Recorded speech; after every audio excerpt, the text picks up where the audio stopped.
Hey guys, we are now live on Sports Set. As you can see, Tyler's not here. He's busy hanging out with his family and whatnot, so let him do his thing. So, yeah, we got Lindy Endzone. I think this is his second time on this podcast. Am I right? Second time? Uh, yeah, I think so. I wasn't counting the ones with Robert for the for his channel. So I think this is number two for me Yeah. on here. And then you came on when Philly Jim was on for like a little bit. You were Yeah, there.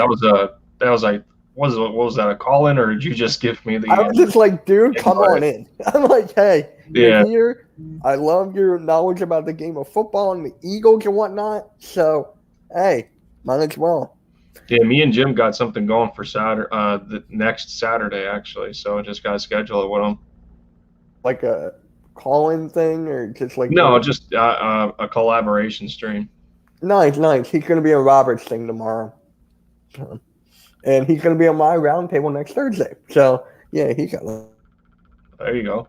guys, we just got to pay some respect to, God, I'm forgetting his name. I'm blacking out. Oh, God dang, what's his name? Erickson. I know that's the last one. God, I forget his name. I thought How it do was I forget his name? I thought it was Derek Erickson or something. No, Erickson's his last one. Hold on, I got it right here. Hold on. Christian Erickson. There we go. Yeah, Yeah. Christian. Yep. Christian Erickson. What we saw on the soccer field today, that was just very heartbreaking, you know. It's just like you don't see that in sports, but when you do, it's like, God, you just pray for that guy to be okay. You just pray for him to just like live and everything. Oh wow, 4 likes already. Let's get it.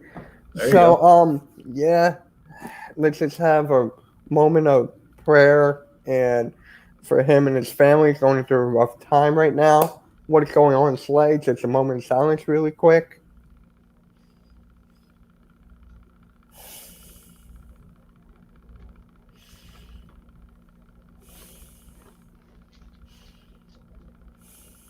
All right. There we go.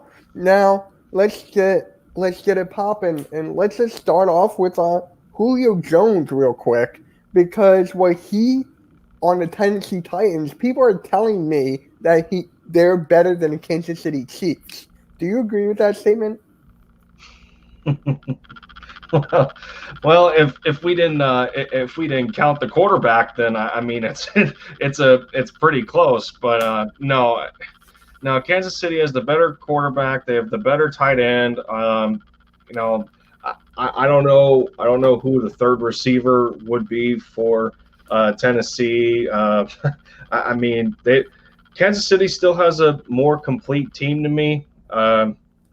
Last year, Tennessee did not have a very good secondary. Jadeveon Clowney is gone on the defensive front, so I mean, it's a good move for them from a win now perspective. But I mean, if they can trust Tannehill to throw more than 15 times in a playoff game, then by all means go for it. But no, he rode the coattails of Derrick Henry for the most part. So I guess this would just give them a little more flexibility, on offense. It'll allow for AJ Brown to get open a little bit more. You can't always double him. Julio's on the field as well. I mean, if the Eagles made a similar move in that respect, then we'd have a similar advantage. But no, I mean, no, Kansas City's still better than Tennessee. Yeah, I feel you. Because just with that experience, yo, what is good uncensored? I'm gonna be on your thing tomorrow at 11 a.m. So that's like an early thing for me. I see. So yeah, that's gonna be nice. So yeah, that's just the stupidest thing I ever heard. Because I don't know if any team in the AFC is better than the Chiefs. I'm just gonna say that right now. Like the defense on the Chiefs, it's like okay, but they got the coaching in Andy Reid. They got everything going right. And my dad actually said this Tyreek Hill may even be better than Julio Jones. I'm like, that's debatable. No? Nope. Yeah, No, no. The best thing Tyreek has going for him is his speed and shiftiness. I mean, Julio Jones is the more proven receiver, man. I mean, even though he doesn't have a Super Bowl, man, give me Julio over Tyreek. I mean, Julio can do just about anything. I mean, you're not gonna throw 50-50 balls to Tyreek Hill. Tyreek's a cheetah, but Julio's a freak. That's the difference. There you go. exactly. And I've been saying this all time. I've been seeing this every single day for I don't know how many years, but Julio Jones is my top receiver in the NFL today. I feel like he's the number one. Hopkins is close. So that's where I have Julio Jones. Because how many times, or what was the streak of him getting 100 yards per game? Because wasn't that like a long streak? Sounds familiar. I can't think off the top of my head, but yeah, he's had at least one.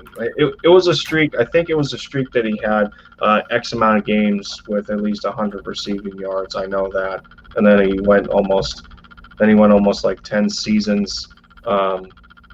He went almost 10 seasons in a row, I think, of consecutive 1,000 yards. So something like that.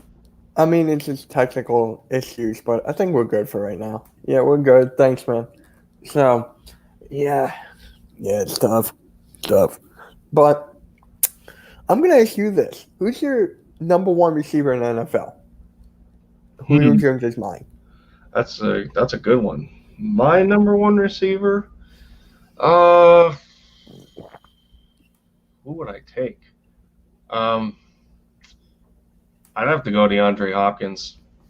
That's my close second. I would have to go DeAndre Hopkins. I mean, uh, for as consistent as he's been, and obviously, Yeah, so do I. I don't know what my dad was thinking. obviously, one of the best abilities is availability, and I can't remember a time where DeAndre has missed a lot of time on the field.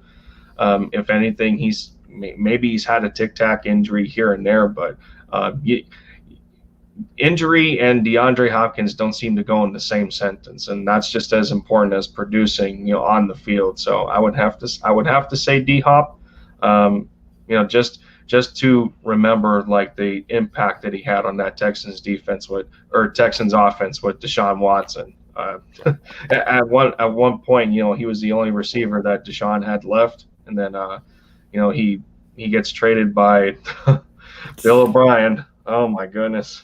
But that was terrible. But no, I'd have to say D Hop. Yeah. Now to go with what you were saying about the head coach of the GM Bill of Hopkins of Houston. Oh my God. Do you think it was his fault that Houston was going downhill? Like, did he start that? You think? Do you think he started that fall? Could very well be a collaboration between coaching and the front office. I mean, Philly went through a similar motion last year, not to that kind of collapse, but in our case, it was too much of a there was too much distrust, there was too much power struggle, not really trusting in somebody's craft to get their job done. So I mean, there's multiple ways to look at it, but no, I don't think so. Yeah. I mean, it's just so. Did I hear something? No. Well, no. I mean, Julio out of college ran a 4.3 at like almost 6'4". Dude's a freak. He was a freak out of Bama. Granted, he doesn't run that fast anymore, but no, he's a lot more of a complete receiver. Now you Exactly. put AJ Brown. That's gonna be nuts for Tennessee. But can their quarterback throw more than 15 times in a game? We'll see. That's my biggest thing for Tennessee right now. is is getting Julio Jones enough to have Tannehill throw more than like 20 times. Because I mean that should be the balance. That should be the balance. There's too many times. I don't want to bring up 2020, but how many games? Well, yeah, definitely. Yeah, right now. Oh yeah, I'm taking Julio over Tyreek any day right now. Yeah. I don't care how fast. I don't care how fast Tyreek is. It's not that his speed is the only thing that creates a mismatch for defenders. Julio has more than one like physical attribute to create mismatches. Plus, he's a very good route runner. He is. According to PFF, Tyreek Hill is the best long, deep wide receiver of all time. Like, okay. you don't agree with that, do you? Best receiver ever? Oof. Yeah. No, that deep. Like deep. Best deep receiver? Who? Yeah, that's what PFF said. Oh, Tyreek? Yeah, no. Yeah. No, like you still got Deshaun, you got that's Deshaun Jackson and Jerry Rice. Not Randy Moss? He's gotta be there. Moss is up there too, but I think if it as who when Deshaun Jackson was still in Philly, whose records was he chasing?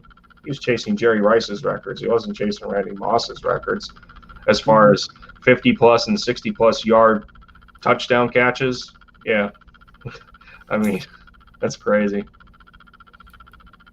Randy Moss is the greatest deep threat of all time. Deshaun is the best pure deep threat. Yeah, that's pretty much the conversation. As far as a pure deep threat, it's Deshaun Jackson. But I guess people tend to forget. At an older age, Deshaun really honed in on route running because that was one of his biggest defects. In his younger years coming out of Cal, he was all he did was run go routes. But you seen at points in 2019 when we first got him for when Carson was still here. I mean how quick he is on his feet, and just whether it's just a slant or going corner route, anything of that nature. I mean that first game against Washington, who was Carson hitting the most in such short streaks?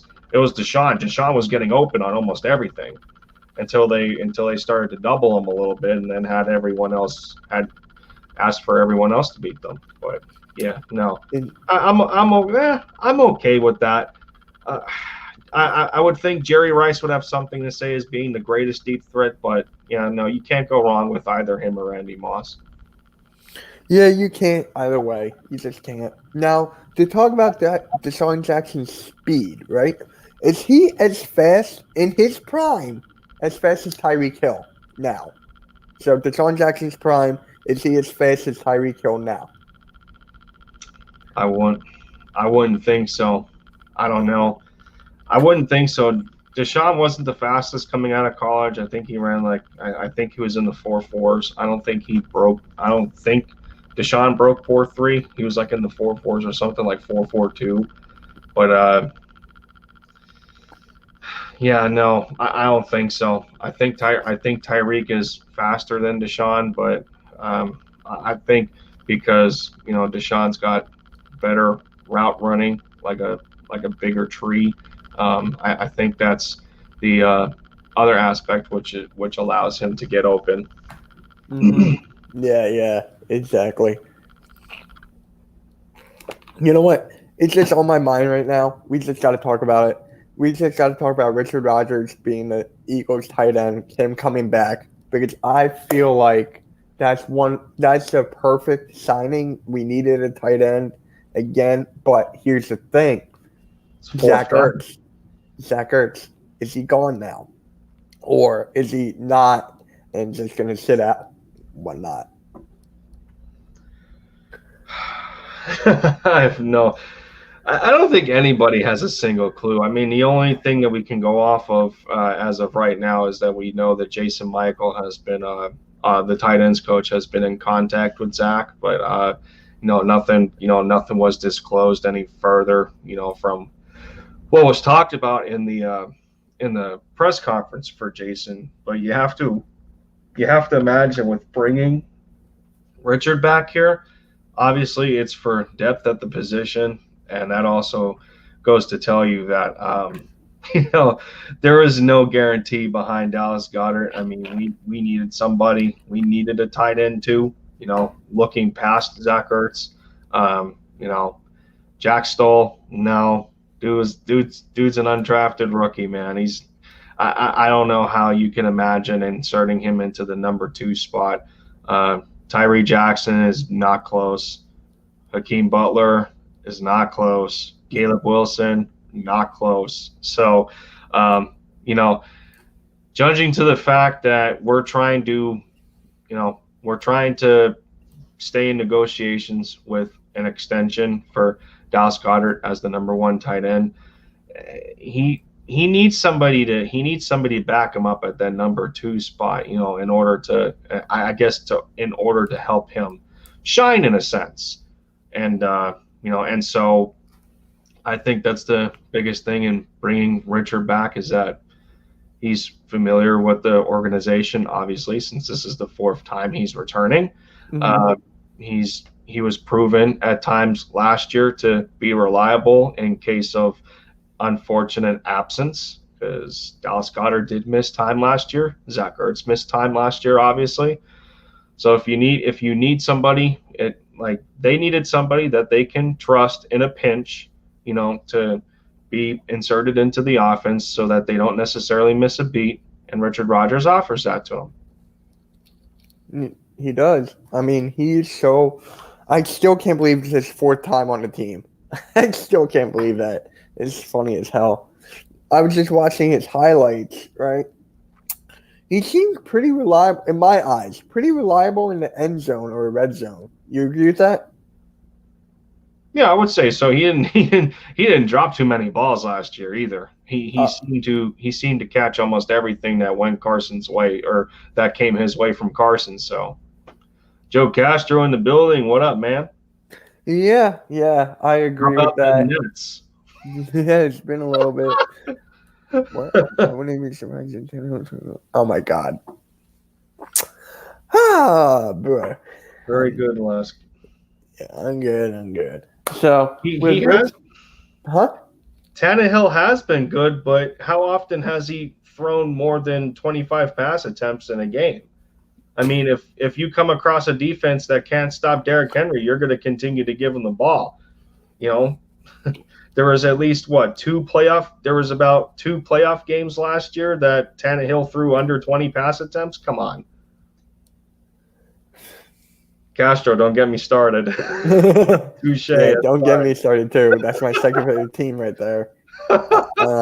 I should have knew that was coming. I should have. I mean, once your content is about the Eagles and Mavericks, I mean, it's kind of gonna pop up here and there. Well, I know.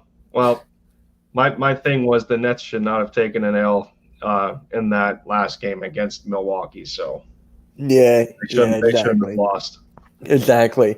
So I just gotta say this since you brought up the Mavs and whatnot, but with the basketball content right now, if you take one nap or one dig into a fan base, they will come at you hard because the whole Joel Embiid and the Hawks booing or cheering him and whatnot.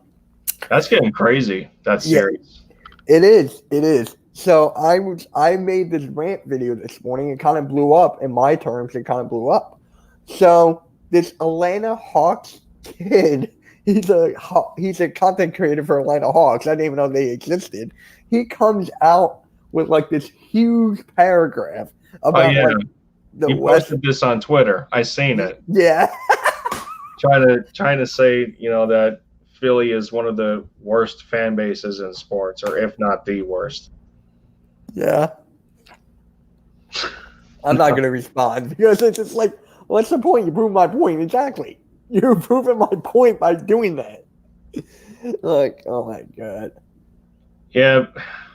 I don't know, Slay, man. The Clippers dropped. I don't know what it. I don't know what it is with that team. I mean, does being down 0-2 in a series like does it get them going or something? I have no idea because they're allowing Donovan Mitchell to do what Luka did to them in the last series. I don't get it. And Utah is deeper than Dallas. So if they think they're gonna have it easy, Utah's not going to let them. Utah is not going to let the Clippers reach 7 games on them. They'll put them away a lot earlier. Yeah, they're not. They're not. Donovan Mitchell has a legitimate big man. We don't. Dallas does not. Yeah, I agree with that. Which so, people, did you hear who was Defensive Player of the Year? Rudy Gobert. People are mad about that one too. Yeah, I was gonna make a video about that, but I was like, nah, no point. But did you see what Stephen A said about Donovan Mitchell? No, I haven't. He said that Donovan Mitchell is the best Utah Jazz player in history.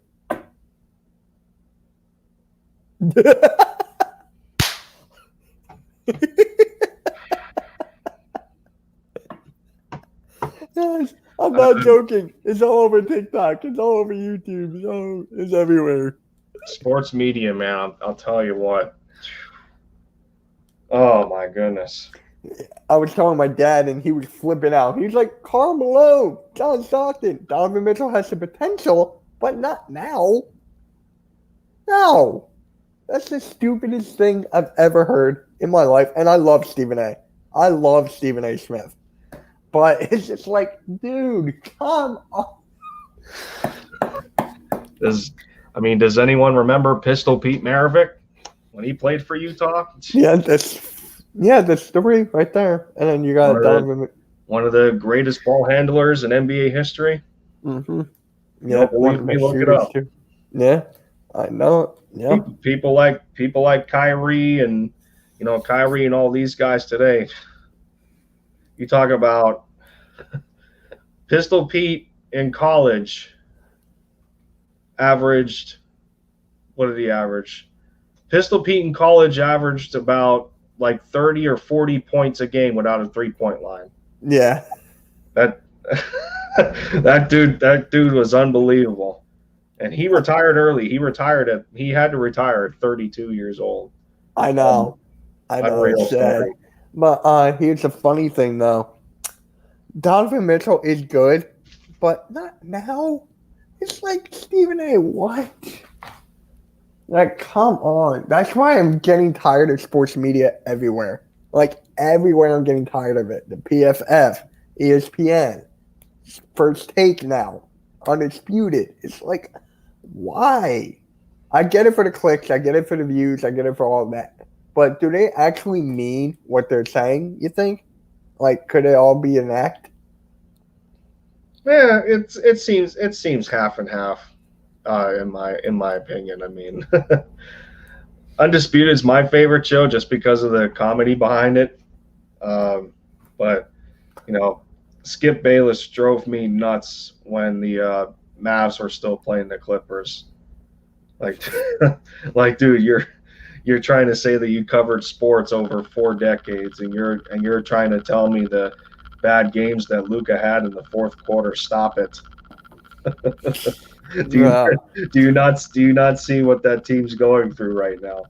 Luka couldn't even get more than 2 minutes of rest on the bench, and you're hounding him about having a bad fourth quarter. He can't stay off the court. Stop. Some of these sports broadcasters. Yeah, right? Yeah. It's funny. Yeah. Now, get paid to say the dumbest bleep. Exactly. It's just insane now. My friend is like, Mitch, it's all fake. They do it for the money. I'm like, yes, true, but they still gotta feel like they have confidence in what they're saying. Like, if they don't have any confidence in what they're saying, then they don't care what they're doing. But it's just like stupid takes. Yeah, yeah. Oh, good Lord. Yeah. Iggy on a last. That's right. That was Done. bad. That's right. Forgot all about. And then Iguodala just blocked by LeBron James. Ugh, bro. And I actually wanted to bring this up since we were talking about the Mavs a little bit, and that's Kristaps. What is going on with him? Is he going to be traded, or what's going to be going on? You think? I'm a Oh, Mavs fan too, so I got to know this thing. I I went over some games last year. And this was such a tough decision to me, and I eventually got to the point where I I got to the point where I figured, you know what, I don't see a trade happening. I don't. Um, and these reports coming out that Luca and KP don't see eye to eye and stuff like that, and it's KP does not have a problem to me in Luca. I don't think he has a problem with Luca. I think he has a problem with the system and what Coach Carlisle, is asking him to do, because people are trying to claim that the offense revolves around Luca and Luca's a ball hog and it's James Harden 2.0 all over again. But it, this is my argument. I mean, in 43 games, Kristaps Porzingis averaged last season better than almost statistical category for his career averages. He went Okay.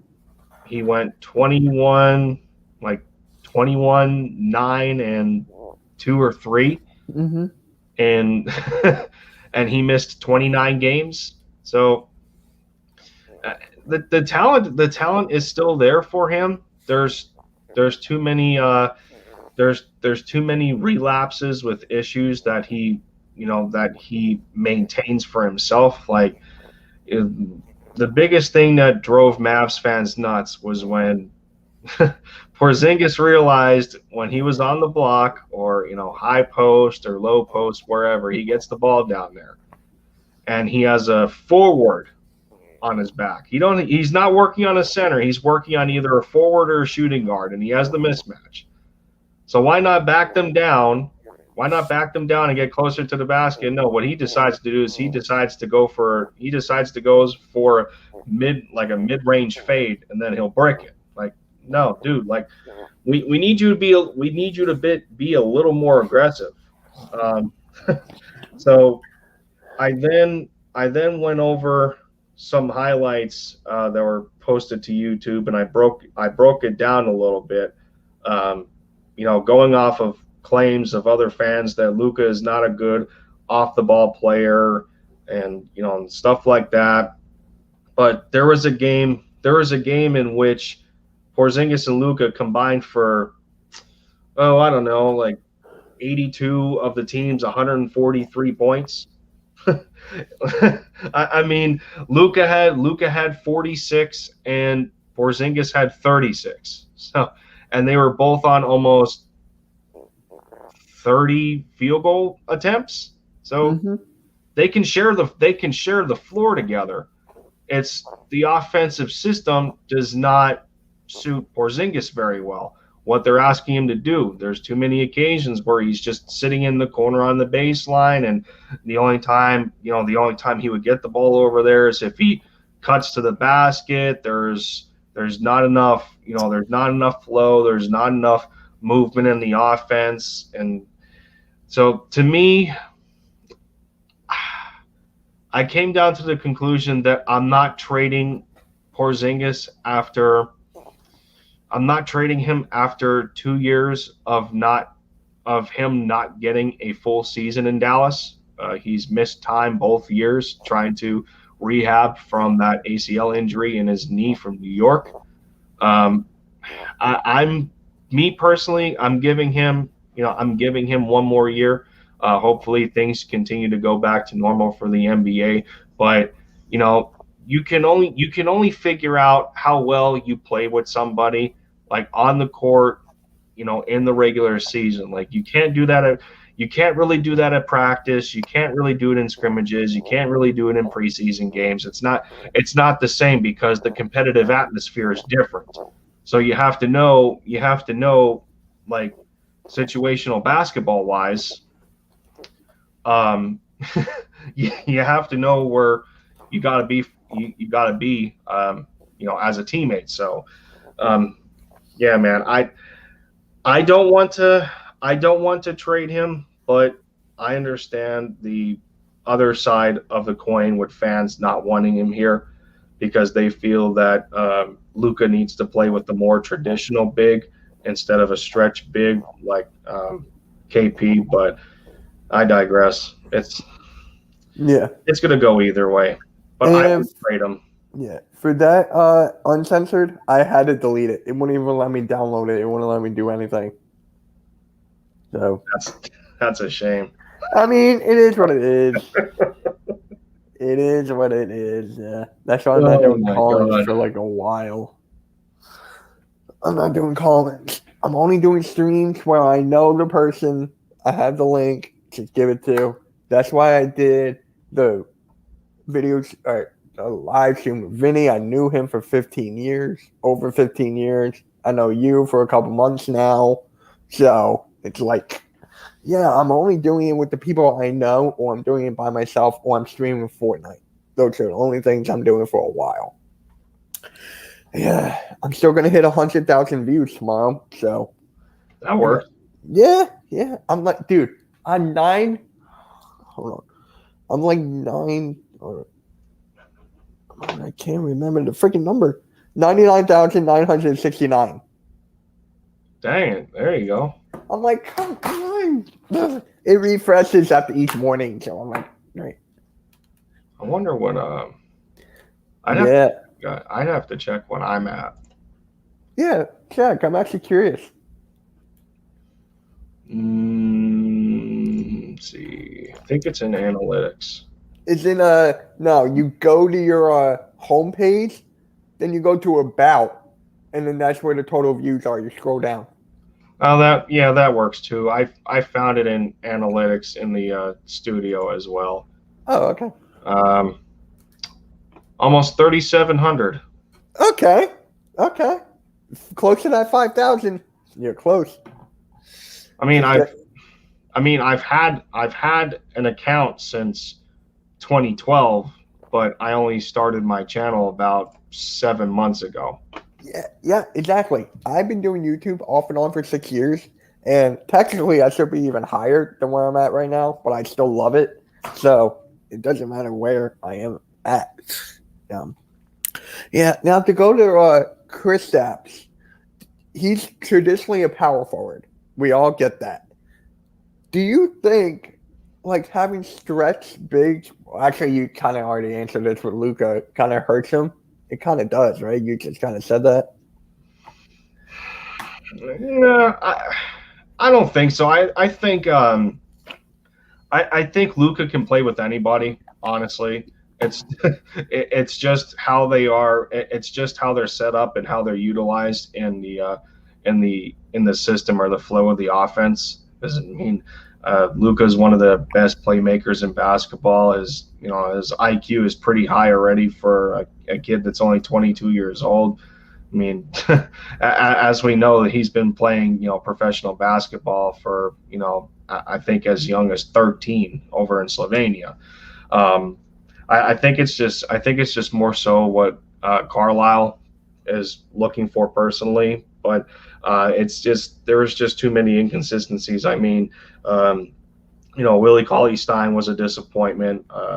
There'd be too many games where he'd get over 20 minutes and record like 2 or 4 points with like 5 rebounds. I just I don't know. There just doesn't seem to be a good system in which bigs in general for Dallas are utilized correctly, and that spanned from multiple players, unless you're just freakishly tall like Boban. But other than him, I mean, Porzingis is 7'3". There's only a inch height difference between them two, but I just haven't necessarily liked Carlisle's offense as of lately, and I think something needs to change. And Luka even pointed it out in an exit interview, with some of the media members for the Dallas Mavericks, and they asked him about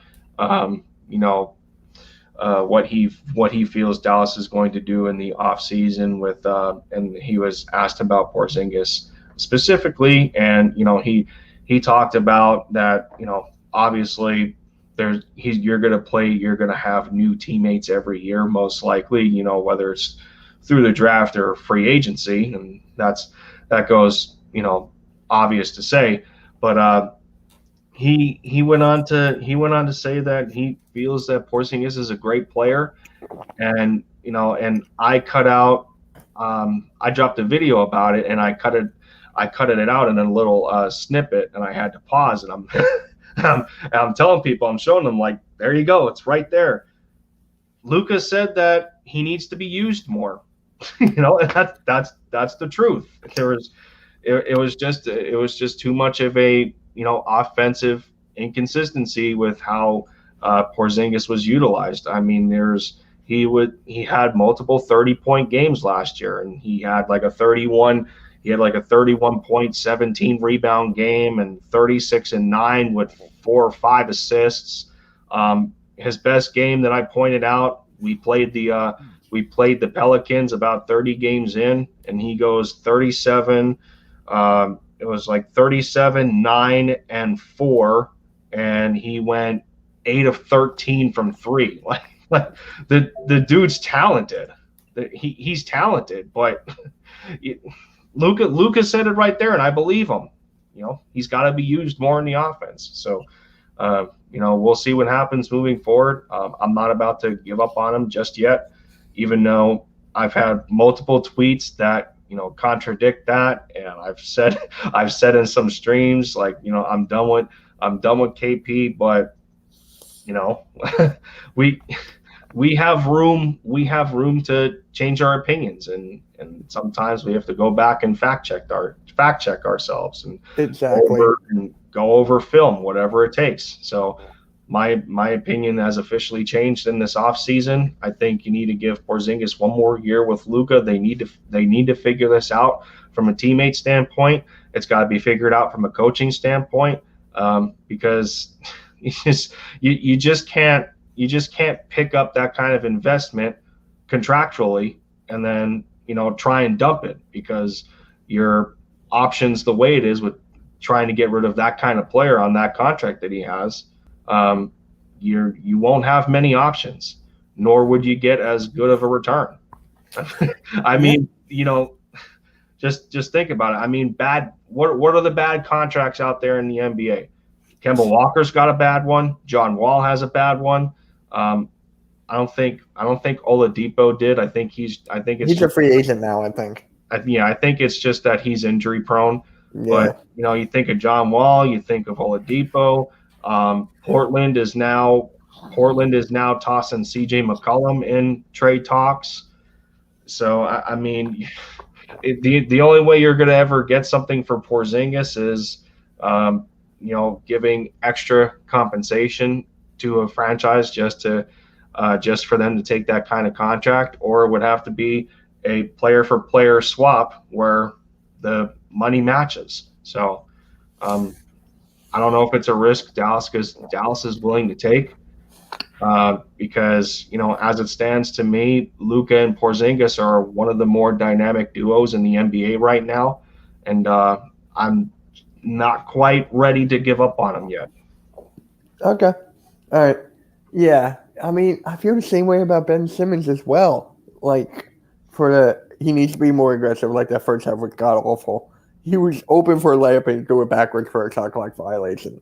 Like, I'm getting tired I'm saying the same things over and over again by Ben Simmons. I pretty much you probably feel the same way about Kristaps, am I right? You're getting tired of saying the same things over and over and over again? That's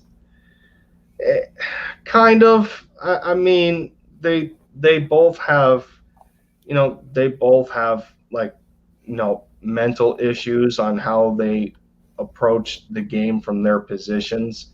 I mean, you know, and I could have swore, yeah, I thought I saw DJ Eastwood post something on Twitter about that, like Ben Simmons, what are you doing about that layup opportunity? And he passed out of it. Like, dude, it's like just don't be don't be afraid to have that kind of don't be afraid to have that kind of conviction and like conviction in your shot, or you know don't be timid in your aggressiveness. Like like, come on, man, what are you doing? Uh, it's the same thing for KP sometimes, man. When I want him to drive on somebody, like don't just stand there and try and create space and throw your elbows around, because you're just going to draw offensive fouls that way, stuff like that. But no, it's similar in a way, but it is also difficult because their positions vary. I mean, Ben Simmons at 6'10" is the point guard of the Sixers. Porzingis fluctuates as a power forward to a center, but most times he's listed at the 5. So, but yeah, they have similarities in that aspect. They do. They do. It's just like it's giving me a headache. I was doing a post game live stream with I was just by myself after the Sixers game, and I was getting in a huge debate with Big Play Slay. Like I was just saying hypothetically, would you trade Ben Simmons? And then he was going off like he does everything well, he does this right, he does that right. But my gripe, shoot the dang ball. Shoot the ball. That's not how a number one pick should act. And then we just got off and off, and apparently he was okay with 4 points from Ben Simmons, which is like unacceptable. So it's just like mind blowing. Nightwing, I appreciate that, man. Appreciate that. What up, Yeah. Nightings? Yeah, Yeah. shout out to Nightings. He did a good job with his collab with Hunter Doyle the other day. Yeah. Yeah. The entire podcast. He did a good job. Yeah, he did. He did. He was DMing me like crazy. Like, dude, I'm so scared. What should I do? I'm like, he's like, dude, calm down. You're fine. You're knowledgeable. Then he went on Robert's thing. Like, he's gonna be fine. He's Yeah. gonna be fine. Don't worry. Yeah. All right. You catch us later, Slay. Peace. See you, dude. Next Thursday he'll be on my round table with a couple guys, Slay. So Yeah. gotta help out my fellow brothers, I guess, right? That's crazy. So yeah, I had to bring up the Sixers box score here. Every starter was a positive, which is surprising. Danny Green, He got injured. Green, like he only gave y'all 4 minutes, but he was still a +2. Yeah. I was laughing at that. I was like, what the? Yeah. Tobias Harris had a good game. Embiid was, I'd say extremely efficient. 12 of his 27 points came from the free throw line, and that's on only 7 of 14 shooting. That's ridiculous. Yeah. Ben Simmons had a better game. He had a better game in my opinion. I think, I think this is the kind of game that Sixers fans would want more of from Ben Simmons. Aside from him getting into foul trouble. He did have 3 turnovers. You would want to clean that up. He was 18, 4, and 7. You'll take that. I would think you'd want more rebounds out of Ben Simmons. I mean, you can probably jot down Embiid as a consistent 20, like a 25 and 10 guy, 30 or 25 and 10, 30 and 12, something like that. I would think personally Ben Simmons should average about 7 rebounds instead, which I think is his actual career averages. Um, you know, and that ties in to be able, and that ties in, when we talk about aggressiveness and attacking the basket, that works on both ends, offense and defense. But when Simmons at 6'10" is arguably or definitively the Sixers' best defender, and you have to throw him on a point guard all game. Granted, he's not going to be around the basket as much. So I guess 4 rebounds in this respect in the last game against the Hawks, you'll take it. Free throws, Don't get me started on that. Last game, he shot 50% from free throw. I was like, perfect. Just like Luka, both him and Ben have to clean up their free throws. But I think Sixers fans would have to be okay with Ben Simmons having more than 10 field goal attempts. Mm-hmm. That sounds fair. I mean, Tobias had 16, Embiid had 14, Simmons had 11. I think that's where you'd want to be. And then you have Korkmaz coming off the bench, going 3 of 6 from 3, 4 of 9 from the field. He gives you 14 points off the bench. You'll take that. Dwight Howard gives you 12 points off the bench. He went 12 and 6 in 13 minutes. You'll definitely take that. It's very efficient. Tyrese Maxey, he had 4 points. I would assume, going off of box scores. Obviously, I didn't watch the game, being a Mavs fan that I am, but I do know that Tyrese Maxey is one of your scrappy defenders. So I would have to imagine that in 6 minutes he was focusing more on defense than offense. But you'll take the 4 points. Matisse was okay, I guess, for the most part. He did foul out, but no, I mean that's one of the most important things that you have to consider in a basketball game outside of your starters. What is the bench going to give you? Too many games in the Mavericks and Clippers series where our bench did absolutely nothing. I mean, and dare I bring up Game 7 again? I don't want to do it because it's still a demon, but you don't have to. But 6 points in 38 minutes, you can't have that.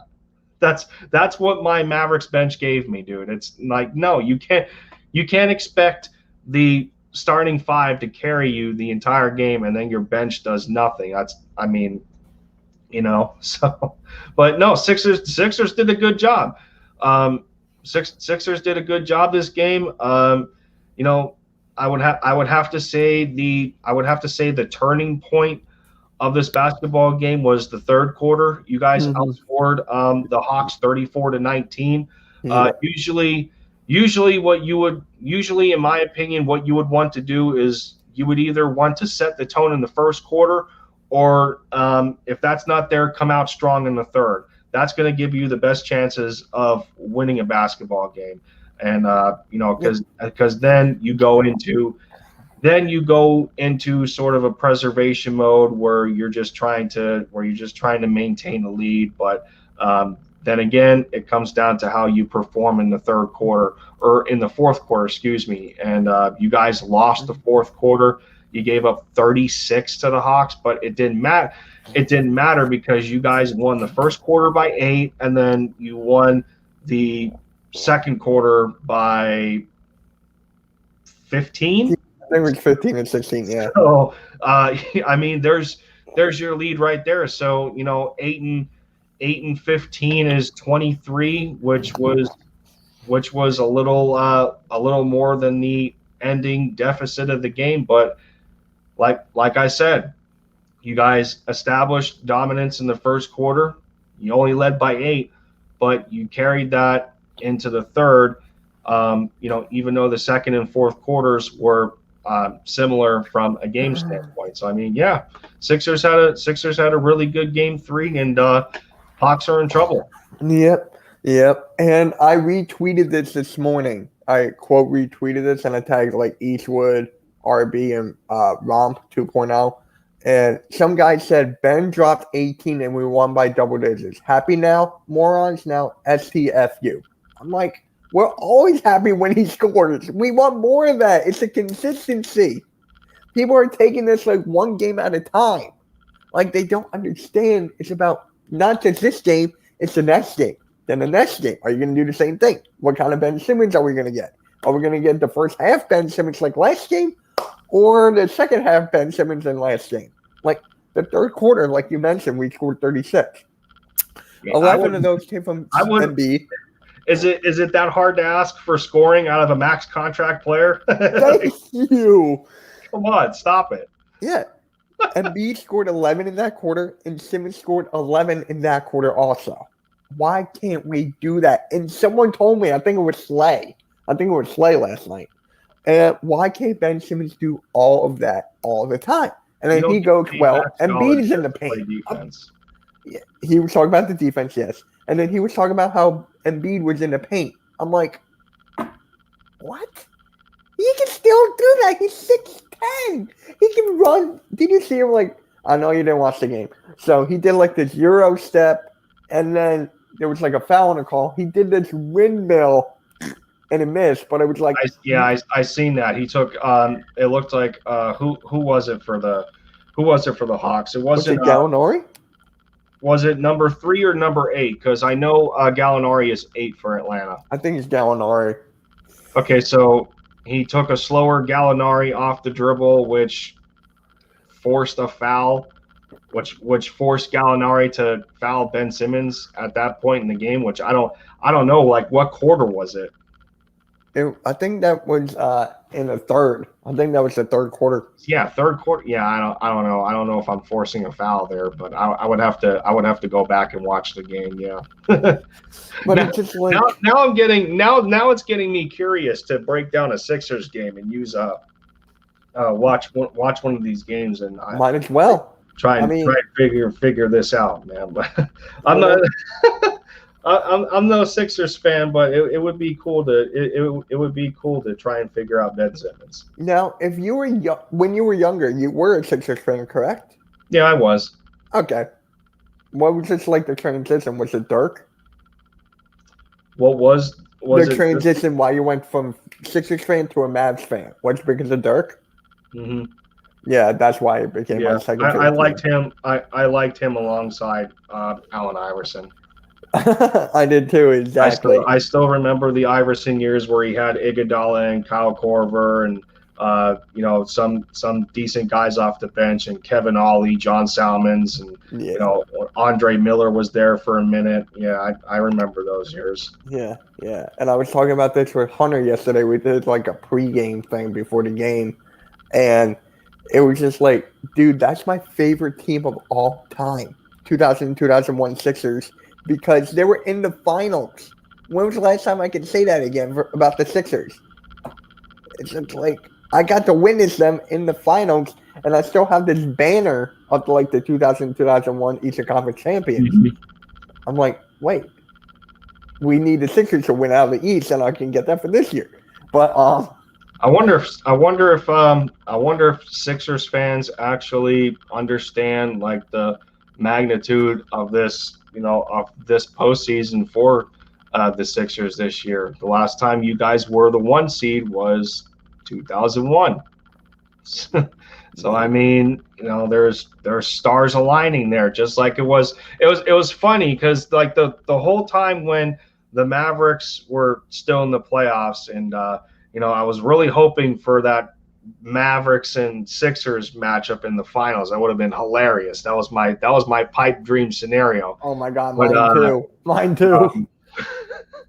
But no, I mean, when Dallas, the last time, this is the same thing for the Mavs. The last time Dallas was the 5 seed was 2011 when we won the title. The last time Sixers were the 1 seed, it was 2001, and you guys went to the finals. So I mean, we had similar historical aspirations to go off of, but the Sixers are still in the dance right now, and I think it's on everybody's mind to have another finals appearance, because you guys were close for 2 of those years. I think when Brett Brown was still the coach, and you guys just couldn't get past the Boston Celtics. You had the We could talent not get to, but past you the couldn't get Celtics. past them. The Kawhi Leonard bounce, like That too. Yep. That game too. Yeah. One of the luckiest bounces in NBA history. Yep. Yeah. I remember where I was. I was in my basement with my dad. We were both on the edge. We were both standing up, hands on our knees, just looking at the TV and praying, like, please, please no. And what do you know? Boom, boom, boom, boom. I'm like, oh, come on. It still bothers me. But I just saw here on Twitter, correct me if I'm wrong here, the Philadelphia Eagles are 17 on PFF for offensive line. You gotta be kidding me. Joe Castro just posted that. If you want to share the screen, do it. I'll put it up. I see it. I see it. Where is the? Oh my goodness. I gotta see this article. Where's the article? PFF. Okay, let's see. I gotta read this. PFF. Yeah, I gotta make a video about that tomorrow. I gotta make a video about that. I gotta make a video on Danny Green. Tomorrow's a long day. Let's see. But the Danny Green. Aha, here it is. If you want to share the screen, I can put it up. They have the Cleveland Browns at number 1. The Colts are 2. So somebody over there has no excuses. I'm done. He has no excuses, I'm telling you. Somebody has no excuses over there. Number 2 is no excuses. He's expecting another child. What shout out to him for that, definitely. But oh shit, I didn't know that. People are destroying him on Twitter. The responses he got on that tweet about another child on the way, man. It was bad. I didn't see that. I'll look it up. Some people were like his daughter's gonna ask out of the family knowing another child's coming. Whew. That's terrible, bro. Someone just tweeted, Sixers are frauds. Can't wait until the Nets expose them. But his profile, his name is Bulls Got Next, and he has James Harden on his profile picture. The Patriots are 3rd. The Saints are 4th. The Buccaneers are 5th. Okay. Wow. All right. The Dallas Cowboys are 6.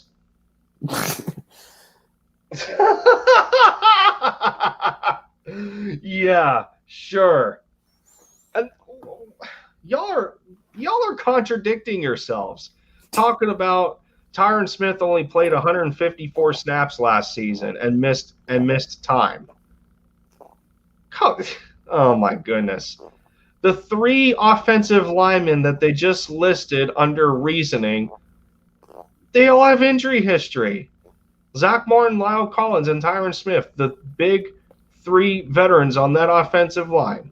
Bruh. They can't stay healthy, and you still list them. You know what? This here we go. Here we go. Here comes the tangent. Here we go. You want to pull up the article, and I'll just you want to share the screen? Yeah. Let me see. I might be. Actually, yeah. Oh, I can do it. Yeah, you can do it. Yeah, and then it will just come right here. And I didn't know that. And it will just go. Yeah, look at this. Look at this garbage. This is garbage right here. This is my problem with the Dallas Cowboys. It's not even when they get ranked. It's on what's the word I'm looking for? They don't get ranked on expectation. They get ranked on reputation. That's the problem. That's the exact problem. There is no way that Dallas has a better offensive line than Philly, and I'm not being biased. There is no way. Your top 3 veterans have injury issues. And you can argue that so do the Eagles.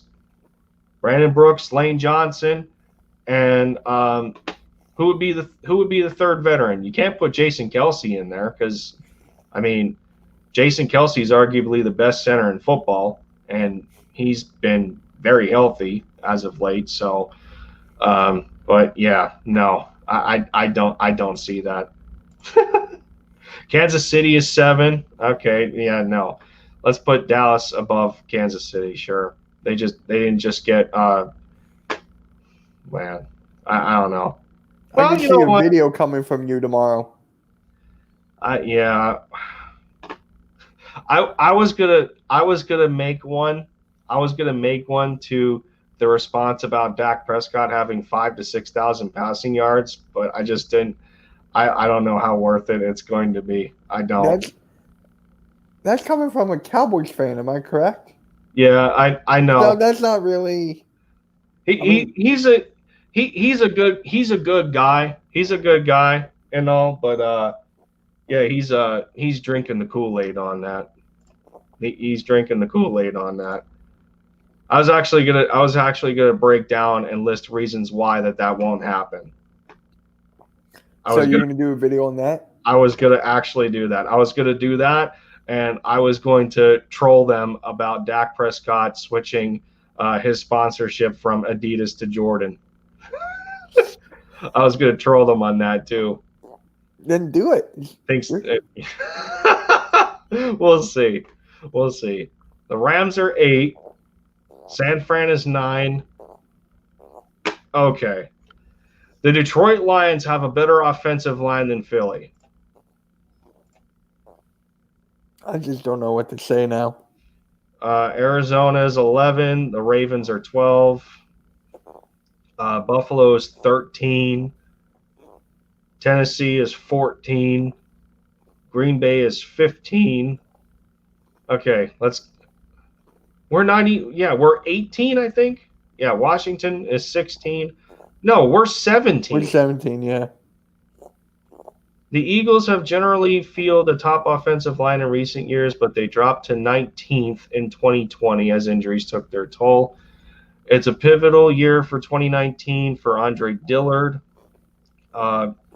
Lane Johnson consistently ranks among the best at his position, though his grade in 2020 was the lowest of his career. Well, no bleep, because Lane couldn't stay on the field. I mean, come on. Brandon Brooks returns after missing all of last year. He was the highest graded guard in the league in 2019 at a 92.8. Isaac Sayamalu, he was ranked 8th as a pass blocker, 68th as a run blocker. Jason Kelsey, highest graded center over the past few years. He was 11th in the league at 69.6. Well, that's obvious because the offensive line was a turntable. Landon Dickerson. So, all right. So here, let's see. Let's see what the last sentence says.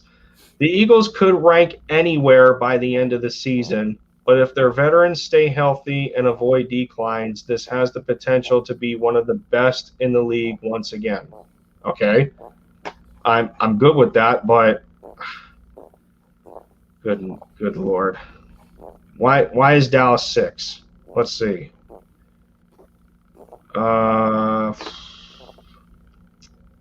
Dallas should be more improved up front, though health and the center position remain question marks. Okay, so if health and the center spot are still questions, then why are they 6? This is what I mean. Who's 7? Kansas City is 7. Okay, they should be 6. Who's 8? The Rams. The Rams should be 7. Okay. Who's 9? San Fran. That's tough. Would you put San Fran over Dallas? Yeah, I don't know about that one. That's a hard one. Let's see. Yeah, Nightings. We brought this up because Joe shared it to Twitter, and I I needed to read exactly why PFF put us at 17 and Dallas at 6.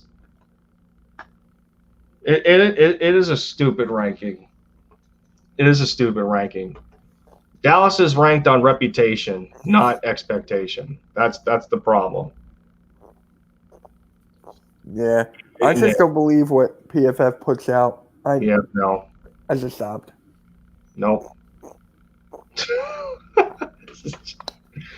I mean, Oh, this is good content, but I'm not gonna do a video on this. No, yeah, no. like everyone did it. Like Joe Castro is live streaming right now. He's talking about that. Um, Philly Mike did a video on that. Like everyone can do a freaking video on that. So Oh, it is cast. Castro's live right now.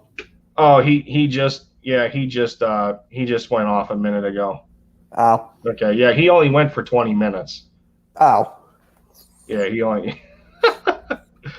Yeah, we're in this for over an hour so far. Yeah. So I thought we should play this game. It's called Who Would You Rather? So I'll give you two options, like the same position in football, and you tell me which player you would take. Okay? And I'll answer it as well. In the chat, be free to answer it. Okay? So the first one, we already kind of talked about this. Julio Jones and Hopkins. So for me, it's Julio. For you, it's obviously Hopkins, I'm guessing. I mean, it comes down to if we're talking about in their prime or right at this very moment. Yeah. I mean, because then I think the answer changes. yeah, it kind of does, but for me, I'm sticking with Julio. Like the 100 yards, he can catch anything. Hopkins is my second. So, isn't Hopkins younger than Julio there? Yeah. He is. DeAndre Hopkins is definitely younger. Damn. D-Hop is 29. And then Julio's like 31. Yeah, Julio's 32. 33. All right. Okay.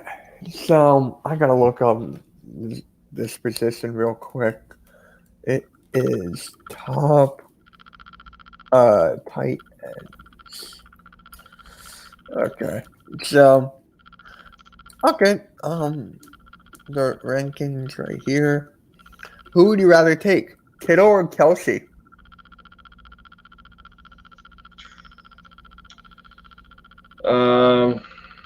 Travis. You would take Travis? Yeah, I'm taking Travis Kelce on that one. Okay. Why? I mean, at this moment in time, I think he's the best tight end in football. He can do just about anything that Kansas City asks him to do. I don't know. I mean, both him and Kittle are very good blockers, but I'm not sure, man. Like Kelsey has that, that Gronkowski build to him. I mean, it doesn't matter, it doesn't matter who's covering him. He's always a mismatch to somebody. I'm not exactly sure if Kittle is there yet, but as it stands, I think George Kittle is only about 27 years old. I think Kittle and Dallas Goedert are the same age. Let me see. I think they are. They're pretty damn close. Yeah, Kittle's 27. So I mean, that's the one thing that George has as an advantage, that he's still building a career. He's still building a legacy. But Travis Kelce at 31, to still be as good as he is, yeah, man. I'll take Travis Kelce right now. Yeah, I think so too. It's kind of obvious. Doesn't he have like one of the best red zone catch? What is that word I'm thinking of? Like catch percentage. I think so. Yeah, he's up there. For me, for my tight end, I want the best possible in the red zone because I feel like that's where they really shine. They don't really go far tight ends, right? They don't really go on a deep route.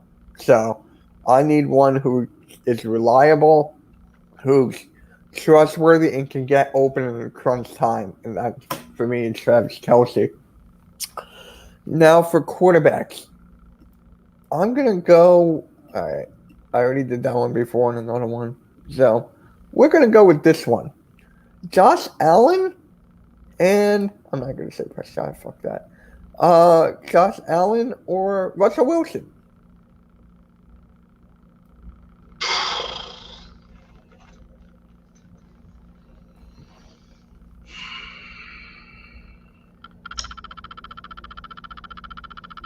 Wow. Quarterbacks are tough, dude. They're tough anywhere. They are because Russell and Josh are two entirely different quarterbacks too. It depends. I know. That's why I was thinking the that. kind of it depends on the kind of quarterback you want. That's a hard one. For me, I think it comes down to age, not experience, like for the youth. So I got to take Josh Allen because look how far he took them last year. Was that to the AFC Championship game that he took them to last year? Or was it the game before? I think it was.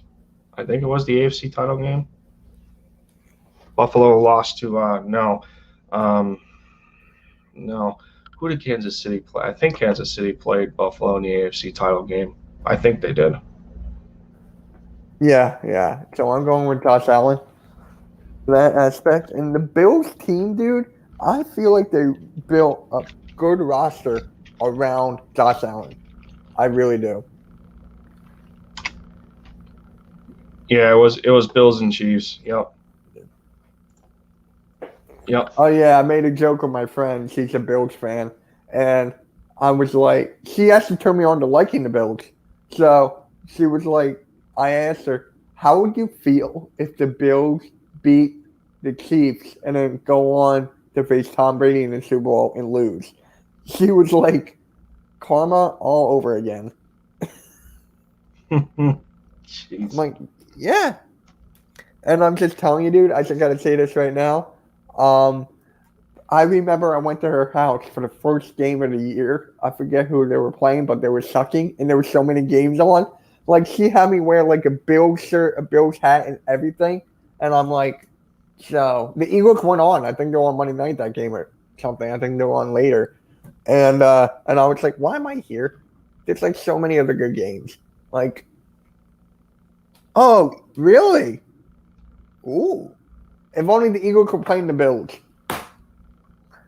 We're playing the Jets, right? I don't think we're playing Buffalo. I got the Jets over right here. We're not playing Buffalo. I know that. Oh, we're playing the Jets, right? Yeah. I got the. Huh? I think we're playing the Jets. Yep, week 13. Yeah, right before our bye, we got the Giants and the Jets. So yeah, we did beat the Bills in 2020. We had like a small little bet, and I won. She got pissed. Yeah. So huh? Yeah, we went to Buffalo and ran it down their throat. Yeah, I think. Yeah, we both watched the game. I gotta ask her if we. 2019, not 2020. Yeah, yeah. See, all right. This is gonna be the last one. Then we're gonna call it a wrap. So we're gonna go to cornerbacks here. So let me pull it up. The rankings. Yeah. I'm just gonna Okay. Here we go. Would you take Ramsey or Gilmore? Jalen Ramsey or Stephon Gilmore? Ooh. Yeah. In the chat. I had one in the back of my mind. You matched me with Ramsey, but I was putting him up against Tre'Davious White. Oh. I'll still take Ramsey. Wow. Okay. Do I want Ramsey or do I want Gilmore? It's funny because on this list here, White is 7, Ramsey's 2. That's Yeah, PFF wow. for you.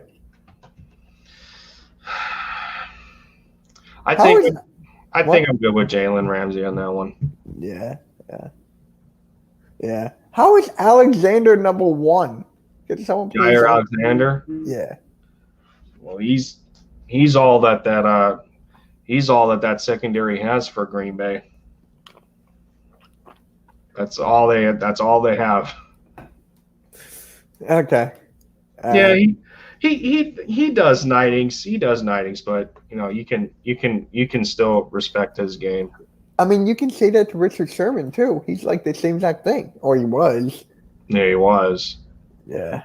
I mean, I don't want Richard Sherman on the Eagles. I do not. He's going to cost too much. I don't know. I don't know about that one. Dude's gonna be. He's gonna be. I think he's going to be 33 into the season. I can't imagine he's gonna. I can't imagine that Sherman's gonna cost more than Steven Nelson. No, he's not going to cost more than Steven Nelson, but I'm just saying, I don't think. Yeah, he's 30. He's 33. He's not gonna. Yeah, he's not getting a lot of money. Yeah, at the moment he's. Yeah, I don't even think we would get. I don't even think we would get him either. It's as of like 11 hours ago that was posted for the NFL. He's talking about says Richard Sherman is waiting for the right opportunity with a contender. Safe to say we're not exactly a contending football team, so I can't imagine Sherm coming here. Nah. What team do you see him going to? If there was actually a team wanting to get him. Ooh. In the chat, tell me where would you want Sherman to go? This would be stacked. If he wants to contend, go to the Rams. Ooh. Pair with Jalen Ramsey, Matthew Stafford with all those weapons. Yeah. I mean, he just last played for San Fran, and the Rams are close by. I think the Rams are, I think they're in win now mode. You got Deshaun Jackson over there, Matthew Stafford's now your quarterback. Cooper Cup's pretty nice. They got another nice receiver over there. Aaron Donald on that defensive front. They got good linebackers. you pair Sherman with Jalen Ramsey. Yeah. Yeah. For me, that'd be a nice spot for him. It comes down to the Cardinals, I feel like, or I was going to say Seattle, but dang, why am I going to go with the Bills? Like, they have a stacked defense, right? Buffalo wouldn't be bad. They don't have enough cap to do that, Lindy? You sure about that? You're questioning the master right now, Slay. The Rams have... Yeah, they have enough cap. The Rams have over $7 million in cap space. How much is Richard Sherman going to cost? Richard Sherman's not going to get more than $5 million. The Rams could get Sherman if they want. They got $7 million in cap space to do it. So long as the Rams sign their rookies already from their draft class, yeah, they can bring them in there. Yeah, I'm gonna message my friend now, who's a Bills fan, out, ask if she would take Sherman because she said that they would take Ertz. Yeah, they'd have horrible cap next year, but the further you get into the postseason, the more I think the more of like a compensation or a bonus your organization gets, as far as cap money goes. if the Rams are in win now mode and they want to add to that secondary, Sherman would be a nice fit. Pair him with Jalen Ramsey. You already have a better quarterback for the offense, man. Just work on that defense. That'd be good for them. All right, we're gonna wrap it up here. It makes it bad for us, though. Oh my God, makes it bad for us. It's another NFC team. Oh, that's why I picked the Bills. That's why I picked the Bills. I was like, just think of any AFC team.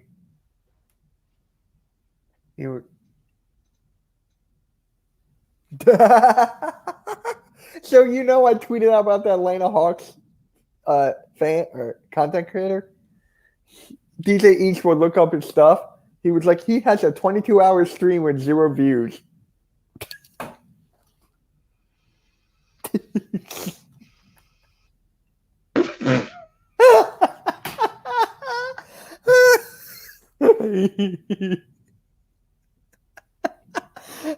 He was looking for Atlanta Hawks content creator because for his troll bit on his show, he can how the Tyler Johnson thing, he won another thing for the Hawks, and I found this guy. So apparently he's got nothing. He must have napped in the middle of it. 22. Jeez. All right.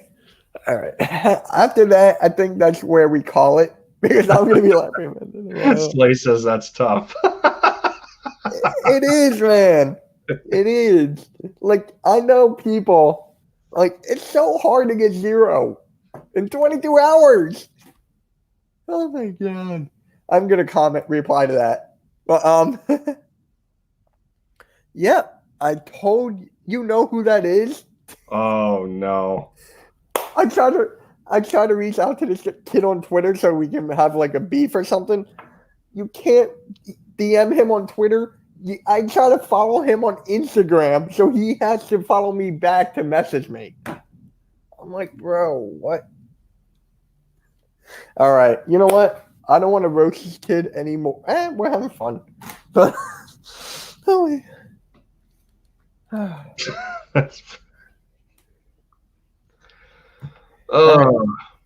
okay. He watches a few of them. Oh, there's another guy? Oh, yeah, they were together, I think. Yeah, Nidix must be having a fun time trolling the Braves fans, too. Yeah. Oh, my God. I said that in my video, dude.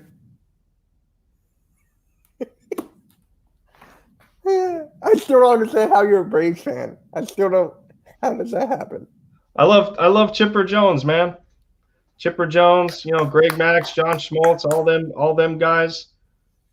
I give you credit. I give you credit for that. He was one of my favorite players growing up. Ronald Acuna is the best hitter in the division. Yeah. But best player under 25 years old right now. He likes Chipper. Yep. Yeah, I love Chipper. I got a couple of sports knickknacks for Chipper Jones and everything. And I actually thought you know what? I actually thought for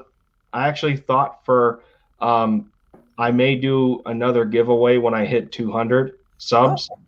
Okay. I have a crap ton of sports cards sitting somewhere, and I have to go through them and see. And I may compile some packages together of players on the same team or whatnot. I think I have some Eagles cards. I'm not sure. I have a rookie Roy Williams card from the Cowboys. I don't know how I got that, but yeah, I got a bit of everything, like baseball, football, basketball. I got mainly football and basketball. And that's mainly what I got. Yeah. My friend does the Top Shop. You know that thing? The thing on the internet where you open the packs and they become a value, like the moments or whatever. Oh, I don't. It's Hot Shot. It's Hot Shot or Top? It's Hot Shot. But yeah. Yeah. Oh my God, I can talk about this kid for hours. I actually have good news for me. I got 3 Mavericks shirts coming in the mail. Hey, I found I shop on an app. They're those shopping apps like What is it? How many? There's a crap ton of them, like Poshmark and stuff like that. Mm-hmm. I used Nightings. I bet you do. I know my Braves are trash right now. I bet you troll them. I bet you do. You know what you should do for a video for that? Like, I swear to God, I did this kind of video a couple years back. I did a Nike hat unboxing. I took it out of a plastic bag, and it got over 2,000 views. I'll send you the link, bro. I'll send you the link after this. It just went like hat on over 2,000 views. I considered doing a live stream for my sneaker collection, but I haven't I haven't fully considered the idea because I don't know how it would do. I may have to ask. I may have to ask at one point because I tried showing some of my shoes in my older videos. I just don't know how. I don't think it caught on very well. This was when I had less than like 40 subs and it's just stuff like that. But I did like my own hat collection. I think that's got over 1,000 views. So it's just like anything with collection or Nike in it, blow up. I got hats. I got sneakers and jerseys. I got quite the jersey collection too. I got maybe almost 20 different jerseys. So yeah, I don't have that many jerseys now. I only have Embiid. Shoot. 2 straight walk-off games. It's recently. I want to say it's sometime last year the Braves did that. It may not have been back to back. I think it was in a playoff series where they had 2 games where they walked it off. I can't remember. But yeah, no. But that's the one thing I'll give the Braves. They rake. But their bullpen's terrible. Absolutely terrible. It's bad. I think we keep prolonging the stream here, Mitch. I'm trying here. I think you wanted to end it at least 3 times, and then we get caught in different conversations. Dude, shout out to the chat though, because they keep us going. Yeah, I see what you did there. So yeah. Guys, we've been going on for almost an hour and a half. I was supposed to end this at 9, and then it was just like you were going on and on. And I'm like, screw it now. So, Nightings, yes, you did. Yeah. I respect that a whole lot. Some people, when I get close to the end of my streams, right, they just leave, say bye and peace. Like, he just keeps going and going. So, you keep up with that football talk, Nightings, so I'll have to have you on the channel, man. So, he's gonna be on my round table. I'll have both you guys on a round table in the future. You got something to work for. Yep. So, I would like to say, Lindy, thank you for coming on again. It's a real pleasure talking to a Mavs fan to another second favorite team. I mean, I'm taking that. Hey, I'm riding this wave with you here because what we went through. So.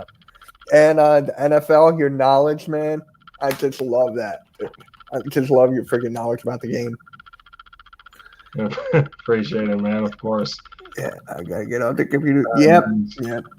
Tomorrow, I'm gonna be on Eagles Uncensored at 11 o'clock in the morning Eastern Standard Time. So be there for that. He's probably gonna go off on Jamie Newman again. But team, thank you so much. Yep. All right, guys, let's end it here. Have a good night. And MK out. Peace, guys. Later, everybody.